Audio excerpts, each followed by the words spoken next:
Hello all, how are you? Hope you all are fine and good in your health.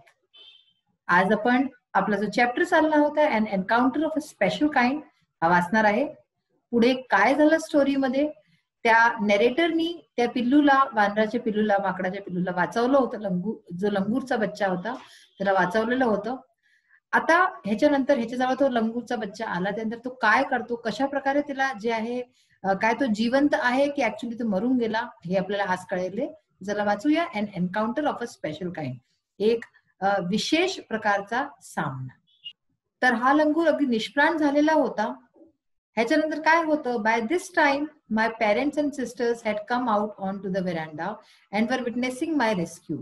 तर या वेळेपर्यंत माझे जे आई वडील होते, माझे पेरेंट्स आणि माझी बहीण जी होती, ते लोक व्हेरांडावरती येऊन गेले होते आणि ते पाहत होते की मी कशा प्रकारे हा सगळा जो रेस्क्यू ऑपरेशन आहे त्याला, त्या लंगूरच्या पिल्ल्याला वाचवण्याचा जो मी हा करत होतो पराक्रम, हा सगळा त्यांनी बघितला. Some of our neighbours had also gathered in the distance. तर आमचे काही शेजार पाजारचे लोक ते सुद्धा येऊन गेले होते दुरून बघायला की काय चाललं आहे. I took the baby langur to our backyard and gently laid him on the floor inside the poultry coop. तर मी त्या बेबी लंगूरला, जो छोटासा लहान लंगूर होता, बच्चा होता त्याला मी आपल्या बॅकयार्ड म्हणजे अंगणात घेऊन गेलो, मागच्या अंगणात घेऊन गेलो आणि त्याला gently laid him on the floor, म्हणजे की खूप हळूशी आरामाशी तिथे फ्लोर वरती, जमिनीवरती ठेवलं, जिथे inside the poultry coop. Poultry coop म्हणजे काय, जिथे पोल्ट्री असते, पोल्ट्री फॉर्म, म्हणजे जिथे आपल्या कोंबड्या वगैरे आपण ठेवतो, त्याचा कूप. कूप म्हणजे काय, केज फॉर पोल्ट्री. त्याच्या जो केज बनवला जातो, म्हणजे बाड्याट सारखा बनवला जातो ना, ज्यात ठेवले जातात, तर तिथे त्याला ठेवलं.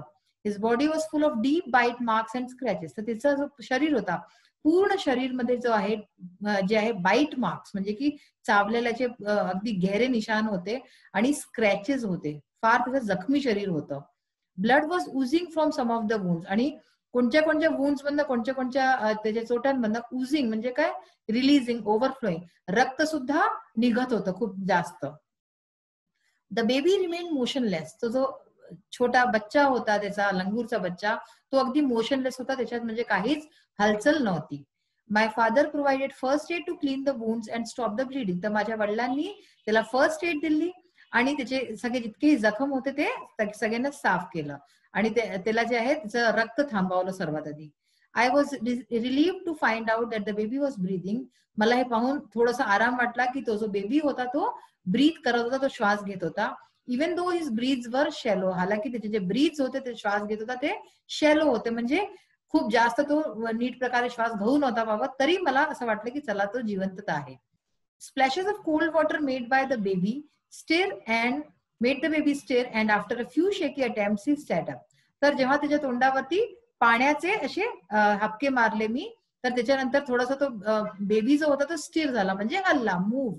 आणि आफ्टर अ फ्यू शेकी अटेम्प्ट्स, म्हणजे की काही त्यांनी प्रयत्न केले, त्याच्यानंतर तो बसू पावला कसा बसा करून.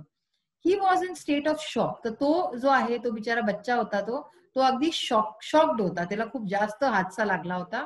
And started trembling like a leaf. आणि तो जसं की कोणचा पान असतो त्याच्यासारखा हलू लागला, जसं वाऱ्यात कोणचा पान हलतो.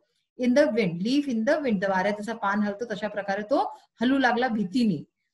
His two little twinkling eyes welled up with tears. त्याचे दोन लहान लहानशे उजळे डोळे जे आहेत ते पाण्याने भरले, म्हणजे अश्रूंनी भरून गेले होते. And he started to sob with a muffled cry. Muffled cry म्हणजे क्वेश्चन सप्रेस साऊंड, म्हणजे हळूहळू जे सुटक्या घेताना असे तो रडू लागला आणि त्याचे डोळे पूर्ण पाण्याने भरले होते. आवाज त्याची नव्हती निघत, पण तो रडत होता. Just like a human child would after experiencing trauma. तसं जसं कोणीही मानवाचा कोणी बच्चा असेल, मानव चाइल्ड असेल, तो जर कोणता त्याच्यावरती ट्रॉमा होईल, वरती कोणता खूप मोठा जे आहे ग्रेट डिस्ट्रेस, कोणत्या शॉक मधनं जाईल, तर तो कसा करेल, तर तशाच प्रकारे हा सुद्धा जे आहे करत होता. I offered him a peeled banana. तर मी त्याला एक पील्ड बनाना, सोललेला केला केळा जो होता, मी त्याला ऑफर केला, दिला. विच ही एक्सेप्टेड, जो की त्यांनी घेतला. With his unsteady hand. Unsteady म्हणजे की आपले कापता हातांनी असं त्यांनी घेतलं. And began taking hesitant bites. आणि त्यांनी सुरुवात केली हेजिटेंट बाईट्स, म्हणजे की हळूहळू खायची त्याला सुरुवात केली. My attention was fixed on the revival of the baby langur. तर माझं जितकंही लक्ष होतं ते या बेबी लंगूरच्या सर्व्हायवल वरती, की हा कसा रिवाईव्ह करतोय, हा कसा ठीक होतोय, सगळं माझं लक्ष त्याच्याकडे लागलं होतं. Suddenly I had an uncanny feeling of being watched. तर अचानक काय झालं की मला एकदम अशी विचित्रशी काहीतरी फिलिंग झाली, काही भावना महसूस झाली, जसं की मला कोणी बघतंय. I turn away from the coop and looked up. तर मी त्या कूप मधनं, जिथे त्याला त्या लंगूरला, छोट्या बेबीला ठेवलं होतं, तिथून मी मागे आलो आणि मागे वळून पाहिलं. अँड लुक्ड अप, आणि वरती पाहिलं. There sat the mother langur on our kitchen roof. तर तिथे आमच्या किचन रूफ वरती, आमच्या स्वयंपाकघराचं जे छत होती त्याच्यावरती त्याची आई बसलेली होती. Watching every move I made. आणि ती सगळं बघत होती जेही काही मी करत होतो. She simply sat there quietly. तिथे चुपचाप बसलेली होती, as if convinced that no harm was being done to her child. जसे की तिला हे कन्व्हिन्स होऊन गेले होते, तिला हे कळून गेलं होतं की इथे माझ्या मुलाला काहीच जे आहे त्रास नाहीये, इथे त्याला कोणतं पण नुकसान नाही होईल. Meanwhile the baby sensed the presence of his mother. आणि तितक्यात काय झालं की तो जो बेबी होता, छोटा बेबी, त्यांनी आपल्या आईची प्रेझेन्स जी आहे ती महसूस करून घेतली. आई आणि लेकाचा जो संबंध असतो, तो चाहे मनुष्याचा असो चाहे अॅनिमल्सचा असो, तो असतो तो एकाच सारखा. जर आई जवळ आहे तर मुलाला कळूनच जातं. तर तशाच प्रकारे ह्याला कळून गेलं की माझी आई जवळ आहे. And started to sob and cry a little louder. आणि त्यांनी काय केलं, जोराजोरानी आणि थोड्या जोरानी रडू लागला, की त्याला जेव्हा कळलं की माझी आई इथेच आहे. I retreated from the door of the coop to allow the mother access to her baby. तर मी जे आहे, मी अशा प्रकारे ते कूपचं दार उघडून दिलं, हे केलं की त्याची आई तिथे येऊ शकेल.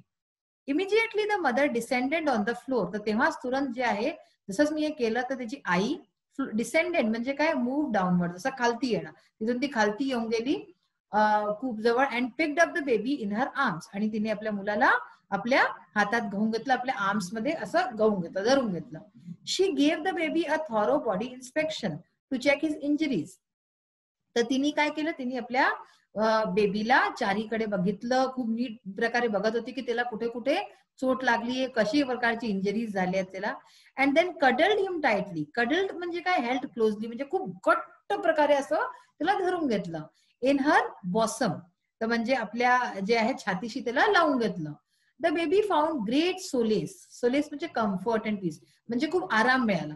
मुलांना नेहमीच आपल्या आईच्या कडेवरती येऊन आराम मिळतो. तर मुलाला आराम मिळाला इन हर केअरिंग आर्म्स. तर जेव्हा तिने अशा प्रकारे धरलं तर त्याला, मुलाला खूप आराम मिळाला, त्याला छान वाटलं. The mother sat still with the baby. तर जी आई होती ती आपल्या बेबी बरोबर तशीच बसली राहिली.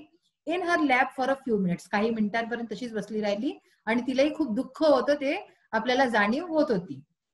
It was almost as if she was pondering over her option and trying to figure out how she could keep the baby safe from further assault. असं वाटत होतं तिला बघून, जसं की ती हे सोचत असे. पॉन्डरिंग म्हणजे थिंक ओव्हर डीपली. ती खूप गहऱ्या सोचमध्ये असे की आता तिला काय केलं पाहिजे, कोणतं ऑप्शन सगळ्यात चांगला आहे की ज्याच्याने की ती आपल्या बेबीला वाचवू शकते फर्दर अटॅकशी, की परत त्याच्यावरती अटॅक ना हो आणि तो तिचा बेबी सेफ राहे. त्याच्याकरता ती खूप विचार मग्न दिसत होती, जसं की कोणी पण आई, मनुष्याची पण आई असेल तशाच प्रकारे. आता हा क्वेश्चन नंबर 10 बघा. हा तुमचा इंग्लिश वर्कशॉप मधला आहे. हा 10चा बी वाला पार्ट आहे. Read the following headline and write a news report. हा हेडलाईन दिलेला आहे, हा तुमच्या बुकमध्ये तुम्हाला दिसेल. आणि आपल्याला एक न्यूज रिपोर्ट बनवायची आहे त्याच्यावरती. Follow the steps as given. Steps आपले बुकमध्ये आहेत, ते आपण पुढे वाचणारच आहे. तर त्याला वाचून आपल्याला अशी हेडलाईन दिली आहे, त्याच्यावरती एक न्यूज रिपोर्ट बनवायची आहे. न्यूज रिपोर्ट कशी बनवतात बघा. सगळ्यात आधी जागेचं नाव आणि डेट वगैरे लिहितात. गोरेगाव, जुलै 4. हेडलाईन दिली, tiger attacks 8 year old at Rajiv Gandhi national park. म्हणजे की टायगरनी 8 वर्षाच्या मुलाला अटॅक केलं एक राजीव गांधी नॅशनल पार्क मध्ये. सर्वात आधी जिथे ही घटना झाली तिथलं नाव लिहितो आपण, गोरेगाव, जुलै 4. तर 4 जुलै. Recently tiger attacks on humans have become frequent in the nearby areas of Rajiv Gandhi national Park. तर आजकाल म्हणजे रिसेंटली म्हणजे आता या अलीकडे जे आहे टायगर्सचे अटॅक जे आहे ह्युमन्स वरती, माणसांवरती खूप वाढले आहेत आणि लवकर होतात. ते कुठे, राजीव गांधी नॅशनल पार्क ह्याच्या एरियाच्या जवळ, ह्याच्या जवळपास. A tragic death of 8 year old child attack by a tiger. आता एक ट्रॅजिक डेथ म्हणजे की एक लहान 8 वर्षाच्या मुलाची एक जी ट्रॅजिक डेथ झाली ज्याला की टायगरने अटॅक केलं होतं, has shock the people in the slum area near the Rajiv Gandhi national Park. ह्याच्यानी ज्या या पार्कच्या जवळपास राहणारे स्लम एरिया म्हणजे जे झुग्गी झोपडीचे राहणारे लोक असतात, तर त्यांना जे आहे फार मोठा शॉक लागलाय की 8 वर्षाच्या मुलाला त्यांनी मारून टाकलं. It is learn that early in the morning the child entered alone in the wild life reserve for defecation. तर असं कळलं की 8 जे आहे सकाळी सकाळी खूप सकाळीच आहे हा मुलगा त्या एकटा त्या पार्क मध्ये चालला गेला होता वाईल्ड लाईफ रिझर्व मध्ये. The tiger crouching behind a fence of bushes attack the young child and killed him. तर जो टायगर होता तो तिथे ज्या झाडींमागे लपलेला होता आणि त्यांनी याला पाहिलं आणि त्याच्यावरती अटॅक केला आणि त्याला मारून टाकलं. The slum dwellers are demanding that the forest department should arrange for rigorous patrols. तर जे स्लम ड्वेलर्स म्हणजे स्लम मध्ये राहणारे झुग्गी झोपडीचे जे लोक आहेत आणि तिथे जे अनेक लोक असतात ते लोक डिमांड करतात तशी की फॉरेस्ट डिपार्टमेंट जे आहे म्हणजे वन विभाग जो आहे तो ह्याच्याकरता काही करे की ह्याच्याकरता पेट्रोल्स म्हणजे काय की ह्याच्यावरती गश्त लावे टू रिस्ट्रिक्ट सच इन्सिडेंट्स, ताकि अशा प्रकारचे इन्सिडेंट्स न हो ऑफ ह्युमन एनिमल कॉन्फ्लिक्ट, ज्याच्याने की ह्युमन माणसांचं आणि पशूंचं कॉन्फ्लिक्ट होतं एकामेकाला मारणं. अँड कन्स्ट्रक्ट अ बाउंड्री, आणि ह्याच्याच बरोबर एक बाउंड्री बनवली जाय, boundary wall between the human habitats and the park.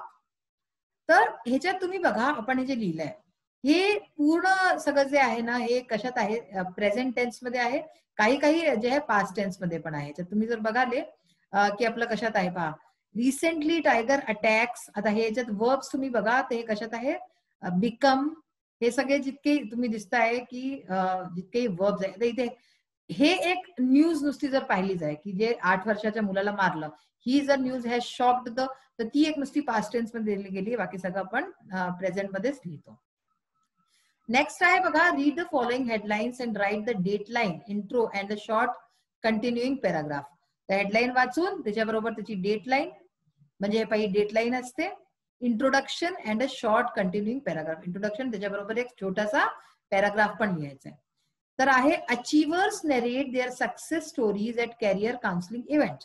तर कॅरियर काउन्सिलिंग जिथे की मुलांना कॅरियरच्या बाबतीत वेगवेगळ्या गोष्टी सांगितल्या जातात, अशा इव्हेंटमध्ये अचिव्हर्स म्हणजे ज्यांनी काही हासिल केलेलं आहे, आपल्या कोणत्या मुक्कामवरती अशा लोकांनी आपले सक्सेसच्या स्टोरीज, सफलताच्या कहाण्या सांगितल्या. कॅरियर काउन्सिलिंग विथ अचिव्हर्स, ठीक आहे. मग आहे वेडनेसडे बुधवार 15 ऑगस्ट कृपा सिंधू हायस्कूल नागपूर, म्हणजे एका शाळेचं नाव आपण इमॅजिनरी शाळेचं नाव आणि जागा जाऊन दिली. Kripa Sindhu high school had organise the career counselling camp, म्हणजे की या हायस्कूलनी एक कॅरियर काउन्सिलिंग कॅम्प केला for the students of standard 10, 10वीच्या मुलांकरता केलं होतं ऑन 15 ऑगस्ट 2028 5 PM, 5 वाजता संध्याकाळी 15 ऑगस्टला. Some renowned persons who had achieved name and fame in different professions. तर काही खूप विख्यात लोक ज्यांनी की खूप नाव आणि जे आहे फेमस झाले आहेत, खूप असे कमावलं आहे वेगवेगळ्या प्रोफेशन्स मध्ये, वेगवेगळ्या कामांमध्ये, वर invited to share their own experience. तर त्यांना आमंत्रण दिलं गेलं होतं की ते आपलं एक्सपिरियन्स, अनुभव सांगे about their career and their success, त्यांच्या कॅरियरच्या बाबतीत आणि त्यांच्या सफलताच्या बाबतीत. There were professionals from different field, वेगवेगळ्या क्षेत्रातनं प्रोफेशनल्स आले होते, जसं की medicine, sports, arts, acting, engineering etcetera. Each of them explain, सगळ्यांनी एक्सप्लेन केलं, सांगितलं how and why they dreamed of and pursued their own career, की कशा प्रकारे आणि कसं त्यांनी आपला कॅरियर सोचला आणि कसं केलं सगळं काही त्यांनी. And how they secure their achievement in their field, आणि कशा प्रकारे त्यांना सफलता मिळाली त्यांच्या क्षेत्रामध्ये. They advise students that great heights can be achieve. तर त्यांनी मुलांना, छात्रांना सांगितलं की खूप तुम्ही उंचाईवरती जाऊ शकता बाय कॉन्स्टंट एफर्ट्स, जर तुम्ही प्रयत्न करत राहाल. Even when they have to face nerve racking challenges in their life, जरी तुमच्या समोर असे भयंकर जे आहे चॅलेंजेस येतील तरी सुद्धा तुम्हाला आशा नाही सोडायची. And have to fight against all overwhelming odds, आणि तुम्हाला फाईट करायचंय, तुम्हाला सर्व्हाइव्ह करायचंय जितके पण तुमच्या समोर खराब से खराब सिच्युएशन्स येईल. ऑडियन्सेस वर moved when they learned about the heart rending stories. तर ऑडियन्स जी होती, प्रेक्षक जे होते ते फार जास्त जे आहे द्रवित झाले जेव्हा त्यांना या लोकांच्या कहाण्या अगदी कळल्या की किती ह्यांनी कठीणाईने सक्सेस हासिल केली होती. Of some professionals who are now on the top of the world, जे की आता खूप दुनियामध्ये जे आहे टॉप करतात आहेत. The students realise the importance of the career counselling event. छात्रांना या इव्हेंटचं महत्व कळलं. It was a great treat for the students. तर हे जे होतं काउन्सिलिंग हे मुलांकरता एक खूप छान जे आहे होतं ट्रीट होतं. Who had come there for vocational guidance. जे तिथे आले होते की आपल्याला पुढे काय करायला पाहिजे अशी जाणकारी घ्यायला आले होते, त्यांच्याकरता हे खूप छान गोष्ट होती. नेक्स्ट आहे India's first ever tourism university to be established by IIHM. म्हणजे पहिली टुरिझम युनिव्हर्सिटी जो IIHM जे आहे ते बनवणार आहे. ह्याच्यात मी आता पाहत नुसते पॉइंट्स दिले आहेत. ह्याला पॉइंट्सला तुम्हाला स्वतःला ह्याला इलॅबोरेट करायचंय. जसं मी पहिलं केलं तशाच प्रकारे तुम्ही ह्याला प्रयत्न करा. पॉइंट्स दोन दिलेत मी. टुरिझम अ फ्लरिशिंग इंडस्ट्री म्हणजे की पुढे वाढणारी इंडस्ट्री आहे. Many employments available. Trend candidates required म्हणजे की ह्याच्यातही ट्रेंड कॅन्डिडेट्स हवे असतात. Importance of tourism can impart education in hospitality, booking, accommodation, selection of tour destination etcetera. Good prospectus म्हणजे पुढे खूप उज्ज्वल भविष्य आहे याचं. Responsibility of smooth pleasure tour. ह्याच्यावर काय असतं, उत्तरदायित्व असतं की लोकांचं जे टूर आहे ते चांगल्या प्रकारे होय. A good decision to establish tourism university. म्हणून ही टुरिझम युनिव्हर्सिटी उघडायचा हा फार छान निर्णय घेतला गेलाय. तर अशा प्रकारे आज आपण हे पाहिलं की आपल्याला कसं हे सगळं न्यूजशी रिलेटेड हेडलाईन्स वरनं आपल्याला कसं लिहिता आलं पाहिजे. कारण की हे तुमच्या एक्झामशी रिलेटेड आहे. तुम्हाला रायटिंग स्किल्स आल्या पाहिजे. रायटिंग स्किल्सशी रिलेटेड, कारण की ह्याच्यात तर माझ्याजवळ एक निश्चित दायराच आहे ना की मी सगळं नाही सांगू शकत. पण हे पाहून तुम्ही समजा की कसं तुम्हाला लिहायचं आहे. आजचा हा सेशन इथेच फिनिश होतो. नेक्स्ट सेशन मध्ये परत भेटूया. Till then bye. Have a nice day. Thank you.